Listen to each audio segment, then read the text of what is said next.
भाद्रपद कृष्ण पक्ष की अष्टमी को रात के 12 बजे मथुरा के राजा कंस की जेल में वासुदेव जी की पत्नी देवी देवकी के गर्भ से 16 कलाओं से युक्त भगवान श्री कृष्ण का जन्म हुआ था।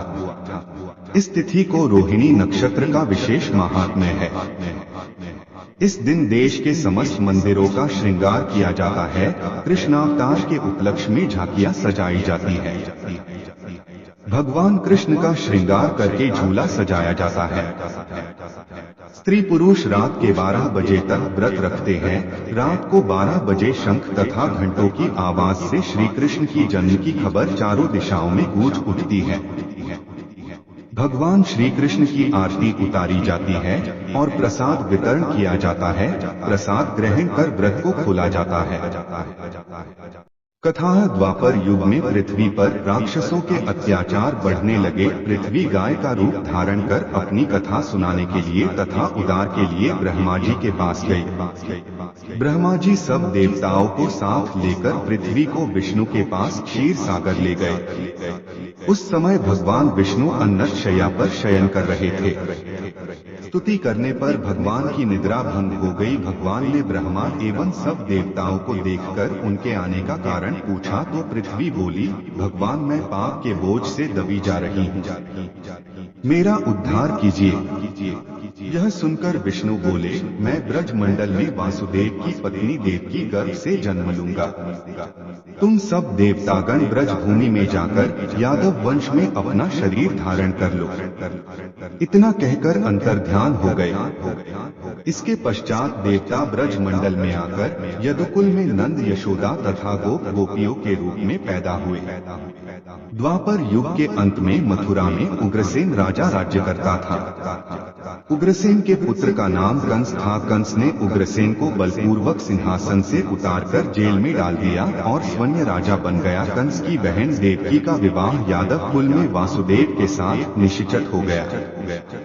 जब कंस देवकी को विदा करने के लिए रथ के साथ जा रहा था तो आकाशवाणी हुई कि हे कंस, जिस देवकी को तू बड़े प्रेम से विदा करने कर रहा है उसका 8वां पुत्र तेरा संहार करेगा।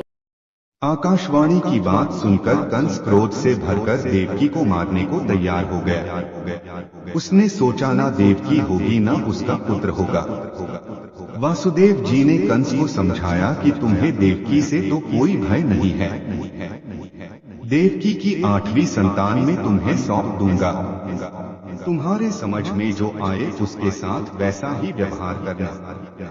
कंस ने वासुदेव जी की बात स्वीकार कर ली और वासुदेव देवकी को कारागार में बंद कर दिया। तत्काल नारद जी वहां पहुंचे और कंस से बोले कि यह कैसे पता चला कि 8वां गर्भ कौन सा होगा। गिनती प्रथम से या अंतिम गर्भ से शुरू होगा। कंस ने नारद जी के परामर्श पर देवकी के गर्भ से उत्पन्न होने वाले समस्त बालकों को मारने का निश्चय कर लिया। इस प्रकार एक एक करके कंस ने देवकी के 7 बालकों को निर्दयता पूर्वक मार डाला। भाद्रपद के कृष्ण पक्ष की अष्टमी को रोहिणी नक्षत्र में श्री कृष्ण का जन्म हुआ। उनके जन्म लेते ही जेल की कोठरी में प्रकाश फैल गया।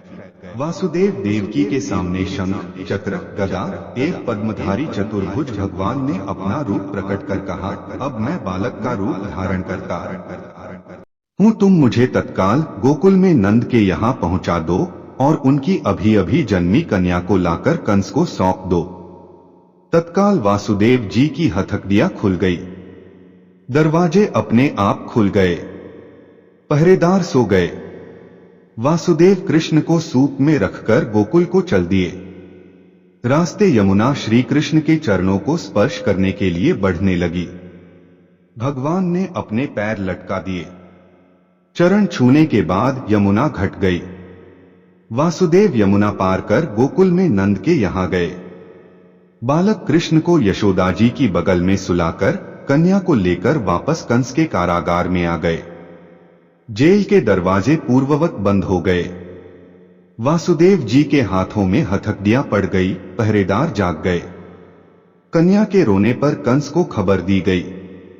कंस ने कारागार में जाकर कन्या को लेकर पत्थर पर पटक कर मारना चाहा, परंतु वह कंस के हाथों से छूटकर आकाश में उड़ गई और देवी का रूप धारण कर बोली, हे कंस, मुझे मारने से क्या लाभ? तेरा शत्रु तो गोकुल में पहुंच चुका है। यह दृश्य देखकर कंस हतप्रभ और व्याकुल हो गया। कंस ने श्री कृष्ण को मारने के लिए अनेक दैत्य भेजे। श्री कृष्ण ने अपनी अलौकिक माया से सारे दैत्यों को मार डाला। बड़े होने पर कंस को मारकर उग्रसेन को राजगद्दी पर बैठाया। श्री कृष्ण की पुण्यतिथि को तभी से सारे देश में बड़े हर्षोल्लास से मनाया जाता है।